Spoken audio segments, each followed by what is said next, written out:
Nangingilabot pa rin ako kapag naaalala ko yung kwento tungkol sa isang misteryosong kalsada. Story time!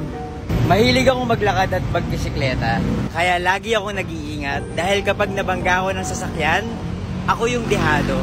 Pero kahit anong ingat mo, hindi mo kontrolado yung mga taong pwedeng manakit sa'yo o mga bagay na pwede mong ikasama o mas malala, ikamatay mo. Dati raw, merong isang malaking kalsada sa Pilipinas na laging may namamatay. Hindi nawawalan sa loob ng isang linggo. Laging may lamay sa kalapit na funerarya. Kung hindi raw namamatay, na-o-hospital naman. Kadalasan daw ng mga biktima, mga naglalakad o nakabike. Wala pang CCTV nun kaya hindi talaga nalalaman kung ano talaga yung totoong nangyari.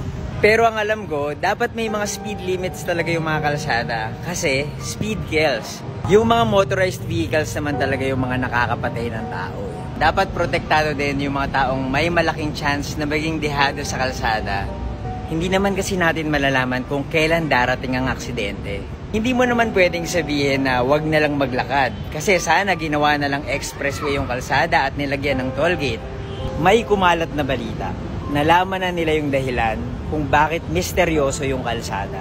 Ang sabi-sabi, inuutusan daw ng may-ari ng funeraria ang mga binatang nangangailangan ng pera na manulak ng mga tao para mamatay.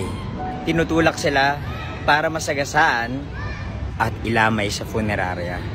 Madali lang yun gawin, lalo na sa mga lugar na walang maayos na sidewalk.